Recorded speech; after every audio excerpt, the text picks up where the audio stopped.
భిన్నం కాదు. ఎందుకు ఈ మాట అనాల్సి వస్తుంది అని అంటే, నిన్న సోనియా గాంధీ గారి విషయంలో మేమట మోసం చేసినామట, ఆయనట ఆ అమ్మను కాపాడడానికి త్యాగం చేసినటువంటి బిడ్డ అనేటువంటి కోణంలో చెప్తా ఉన్నాం.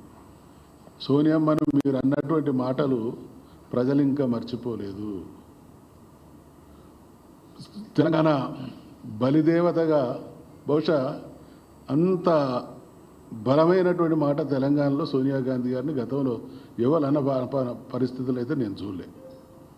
అంటే నోటికి ఏది వస్తే అది మాట్లాడడం ద్వారా, ఎదుటి వాళ్ళ గౌరవాన్ని తగ్గించడం ద్వారా తనేదో గొప్పవాన్ని అయితే తన నిజస్వరూపం బయటపడకుండా కాపాడుకుంటా అనేటువంటి వైఖరిని మేము గుర్తు చేస్తూ ఉన్నాం. ఇది మంచిది కాదని కూడా హిదవు పలుకుతా ఉన్నాం. ఈయన పార్టీలు ఫిరాయించే స్కూల్లో కాలేజీలో చదువుకున్న గోల్డ్ మెడలిస్ట్. పార్టీలు ఫిరాయించాలని అంటే దాంట్లో అందవేసిన చెయ్యి ఈ మహానుభావుడు. ఈయన నేర్చుకున్నది ఏంది? ఓటుకు నోట్లు, డబ్బు కుప్పలు, ఢిల్లీకి కప్పం కట్టడాలు, అంతే తప్ప ప్రజల కోణాన పనిచేసినటువంటి పరిస్థితి లేదు. మేము ఈ సందర్భంగా డిమాండ్ చేసేది ఏంటంటే, పోయిన ఎన్నికల్లో మీరు ఇచ్చినటువంటి హామీలు ఎన్ని, వాటిలో అమలు చేసినవన్నీ, అమలు చేస్తున్నటువంటి క్రమంలో కోతలు విధించినవన్నీ, అమలు చేయాల్సినవన్నీ. ఇక నీకున్న టైం ఎంత? 20 మాసాలు అయిపోయింది, ఇంకా 35 మాసాలు ఉన్నది. 5 మాసాలు ఎట్లాగో ఎన్నికలుగా పోతాయి. ఇచ్చినటువంటి హామీల్ని అమలు చేయగలుగుతావా?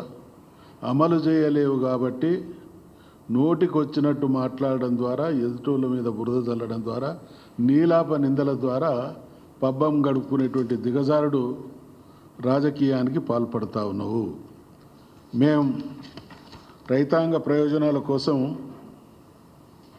మీరు మాట్లాడినటువంటి మాట, రుణమాఫీ విషయంలో మొదటి రోజు మాట్లాడిన మాట 49,000 కోట్ల రూపాయలు రుణమాఫీకి మొత్తం అవుతా ఉన్నది. ఇది ఏ రకంగా మీరు ఆర్గనైజ్ చేస్తారు, మొబిలైజ్ చేస్తారని పాత్రికా మిత్రుల్లో ఇతరత్ర పెద్దలు ఎవరో ప్రశ్నిస్తే, 1 సంవత్సరం కడుపు కట్టుకుంటే అది ఎంత లెక్క అని అన్నాడు. 1 సంవత్సరం కడుపు కట్టుకోవడం ద్వారా మేము రైతులకు ఖచ్చితంగా 49,000 కోట్ల రుణమాఫీ చేసి తీరుతా ఉన్నాం. అంటే వాళ్ళ దిగజారుడికి నిదర్శనాలు అనేక ఉన్నాయి. అందులో ఒక గొప్ప నిదర్శనాలలో ఇదొకటి. ఆ తదనంతరం 40,000 కోట్లు అన్నారు, ఆ తదనంతరం 30,000 కోట్లు అన్నారు. ఇప్పుడు మేము 20,000 కోట్లు ఇచ్చినాం, మొత్తం రుణమాఫీ అయిపోయిందని అంటున్నారు. కానీ ప్రాక్టికల్గా 15,000-16,000 కోట్లు మాత్రమే రైతాంగానికి చేరినట్టు ఇతరత్ర వర్గాల ద్వారా సమాచారం ఉంది. ఎక్కడి 49,000 కోట్లు, ఎక్కడి 15,000-16,000 కోట్లు, అంటే 25-30% ఇచ్చి మొత్తం స్కీమ్ అమలైనట్టుగా బుకాయించేటువంటి ప్రయత్నం. ఈ 6 గ్యారెంటీలలో కూడా మచ్చుకు అక్కడొకటి టచ్ చేసి 1-2 చిన్న పథకాలను అమలు చేసి మేము 6 గ్యారెంటీలు బ్రహ్మాండంగా అమలు చేసినాం అనేటువంటి మభ్యపెట్టే మాటలతో పబ్బం గడుపుతా ఉన్నారు. రైతు బంధు పరిస్థితి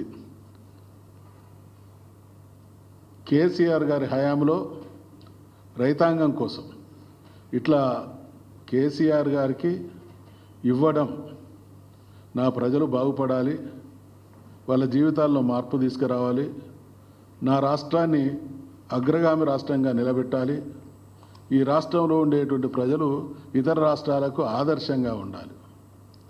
కేసీఆర్ గారు చెప్పినవి, హామీలు ఇచ్చినటువంటి వాటిని అమలు చేయడంతో పాటు హామీలు ఇవ్వని కూడా అనేకం అమలు చేయలేదు. మా వైఫల్యమే కదా, మేము చేసినవి చెప్పుకోలేదు. వీళ్ళు చెయ్యని కూడా చెప్పినట్టు నమ్మించేటువంటి ప్రయత్నం చేస్తూ ఉన్నారు.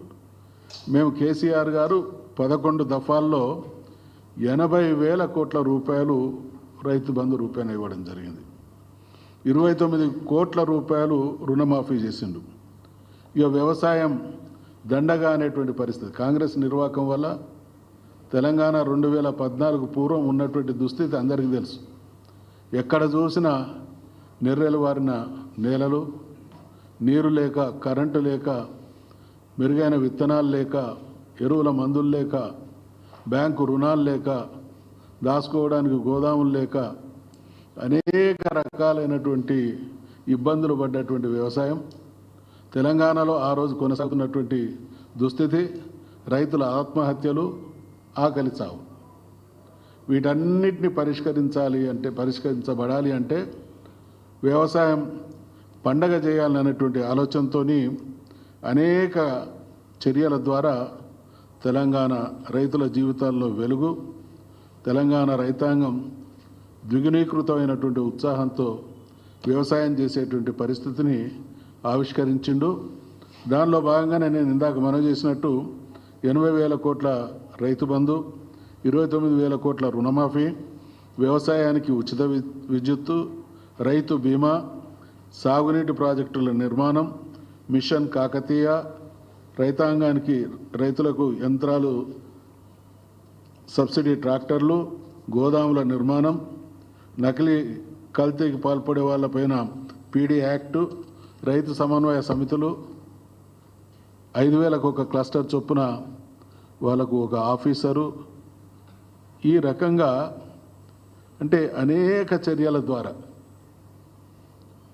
ఎటువంటి రాష్ట్రాన్ని తయారు చేసిండు. వ్యవసాయ ఉత్పత్తులలో దేశంలోనే నంబర్ 1 రాష్ట్రంగా తెలంగాణ ఎదిగింది అని అంటే అది 10 సంవత్సరాల పాటు కేసీఆర్ గారు తన సర్వశక్తి యుక్తుల్ని సమాజంలో ఈ వర్గాలను ప్రభావితం చేసే లేదా వీరి అభివృద్ధిని కాంక్షించే వాళ్ళందరి సూచనలు సలహాలను తీసుకొని అద్భుతమైనటువంటి రాష్ట్రంగా, ధాన్యాగారంగా, దేశానికే అన్నం పెట్టేటువంటి అన్నపూర్ణగా ఆవిష్కరించడంలో కేసీఆర్ గారి పాత్ర అమోఘం. ఇవాళ రేవంత్ రెడ్డి గారు మా రాష్ట్రం ఫస్ట్ ఉన్నదని అంటా ఉన్నాడు. అది ఎవరి వల్ల? 2014 వరకు కాంగ్రెస్ ఏలుబడిలో ఆఖరిగా ఉన్న తెలంగాణ ప్రాంతం 2023 తర్వాత 24, 25లో ఈనాటి ముఖ్యమంత్రి రేవంత్ రెడ్డి గారు దేశంలోనే నంబర్ 1 స్థాయికి మా రాష్ట్రం ఎదిగింది ఉన్నది అని అంటే దీంట్లో నీ ప్రమేయం కానీ పాత్ర కానీ ఉన్నదా?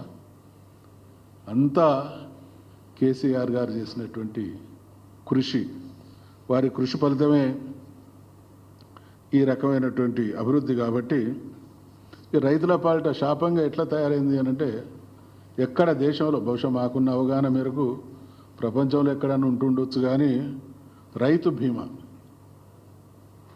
ఒక అపురూపమైనటువంటి పాలసీ.